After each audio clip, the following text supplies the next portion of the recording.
आज आपण एकदम सोप्या पद्धतीने मस्त खुसखुशीत खमंग रवा तांदळाचे मसाला पापड कसे बनवायचे हे पाहणार आहेत.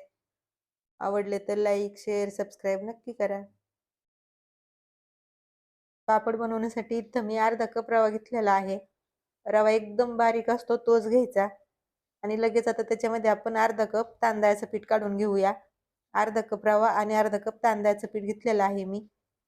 तर हे दोन्ही मिळून पूर्ण कप भरून घेतलेलं आहे. तर लगेच आता ज्या कढईमध्ये किंवा पातेल्यात तुम्हाला शिजवायचे त्याच्यामध्येच काढून घ्यायचं आणि त्याच कपाने पाणी मोजून घ्यायचं. तर सुरुवातीला आपण 3 कप पाणी घालूया. 3 कप पाणी घालायचं आणि सगळं छान एकत्र करून घ्यायचं. तर हे मी 3 कप पाणी कढईमध्ये घातलेलं आहे. तर सगळं चांगलं आता मिक्स करून घेऊया.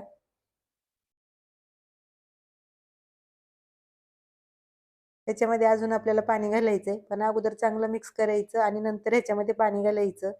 गाठी बिलकुल ठेवायचे नाही, सगळं छान असं एकत्र करून घ्यायचं. तर हे मी सगळं छान असं एकत्र करून घेतलेलं आहे आणि अजून 1 कप ह्याच्यामध्ये आता पाणी घालायचं. परत थोडंसं एकत्र करून घ्यायचं आणि लगेच गॅसवर ठेवायचं. तर हे मी गॅसवर ठेवलेलं आहे आणि आता ह्याला एकसारखं हलवीत राहायचं जोपर्यंत थोडंसं घट्ट होत नाही तोपर्यंत.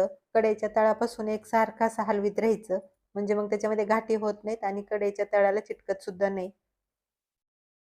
तर हे मी 5 ते 6 मिनिटं एकसारखं मिश्रण हलवून घेतलेलं आहे आणि आता थोडं थोडं घट्ट व्हायला लागलेलं आहे.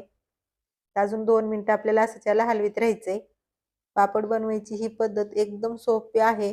तुम्ही अगदी पहिल्याच वेळेस जरी बनवल्या तरी सुद्धा बिलकुल बिघडणार नाही किंवा ह्याच्यामध्ये गाठी होणार नाहीत.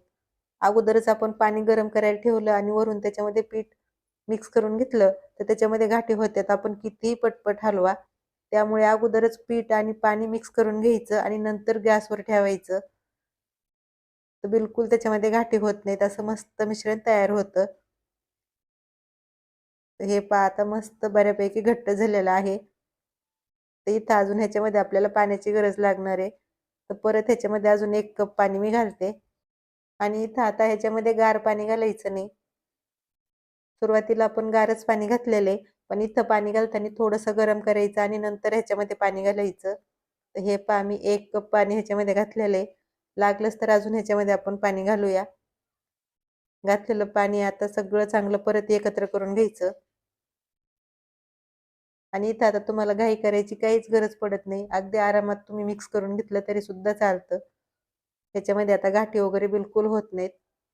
तर हे मी परत सगळं छान असं एकत्र करून घेतलेलं आहे आणि आत्ताच आता ह्याच्यामध्ये पाणी घालायचं नाही. आपण ह्याच्यावरती झाकण ठेवणार आहेत. तर झाकण ठेवल्यावर वाफीचं पाणी त्याच्यामध्ये पडतं, त्यामुळे मिश्रण थोडंसं पातळ होऊ शकतं. तर लागलंच तर आपण नंतर ह्याच्यामध्ये पाणी घालूया आणि आतापर्यंत ह्याच्यामध्ये 5 कप पाणी घातलेलं आहे. तर लगेच आता ह्याच्यावरती झाकण ठेवायचं आणि कमीत कमी 20 मिनिटं मिश्रण शिजवून घ्यायचं. मध्ये 5-5 मिनिटांनी झाकण काढायचं. सगळं छान मिश्रण एकत्र करायचं आणि परत झाकण ठेवायचं.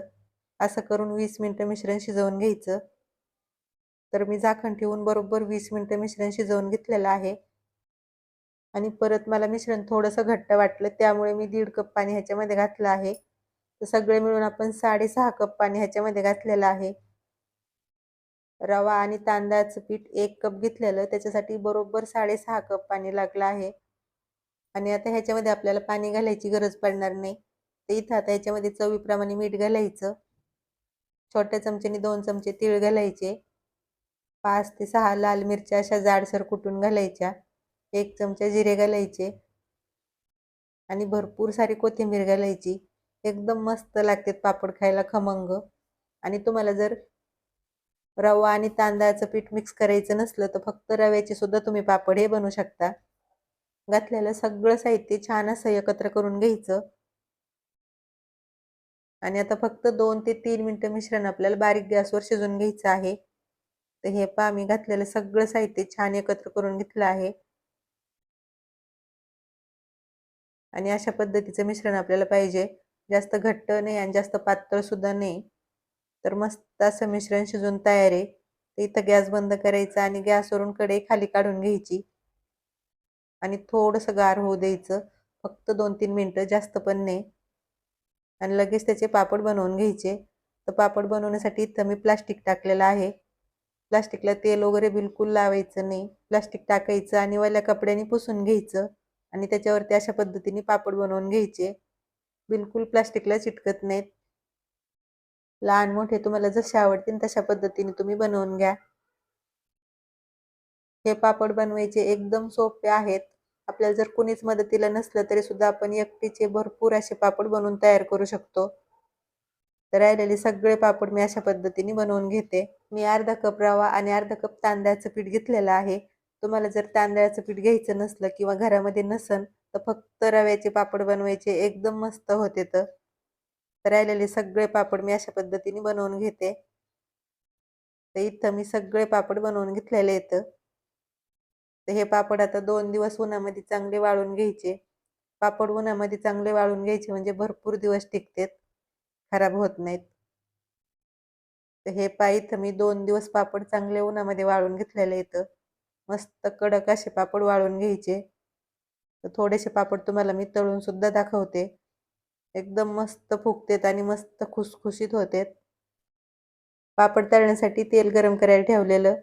तेल चांगलं गरम झालं की त्याच्यात पापड सोडायचा आणि हे पहा, तेलात सोडला की किती मस्त पापड फुगलेला आहे. एकदम मस्त पापड फुगतात आणि छान खुसखुशीत सुद्धा तेवढेच होतात आणि खायला सुद्धा एकदम मस्त खमंग झालेले येतं. मी थोडेसेच पापड बनवलेले आहेत. तुम्हाला जर जास्त बनवायचे असले तर तुम्ही हे भरपूर पापड बनवू शकता.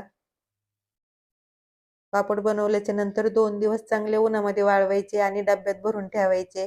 बिलकुल खराब होत नाहीत. वर्षभर टिकतात किंवा त्याला तेलकट वगैरे वास येत नाही.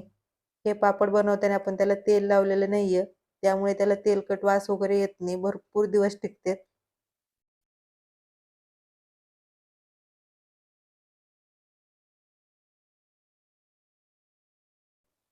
तर हे पहा, इथं मी थोडेसे पापड तळून घेतलेले आहेत आणि मस्त फुगलेले आहेत, छान खुसखुशीत सुद्धा झालेले आहेत. तर अशा पद्धतीने तुम्ही सुद्धा एक वेळा पापड नक्की बनवून बघा. आवडले तर लाईक, शेअर, सबस्क्राईब करा. धन्यवाद.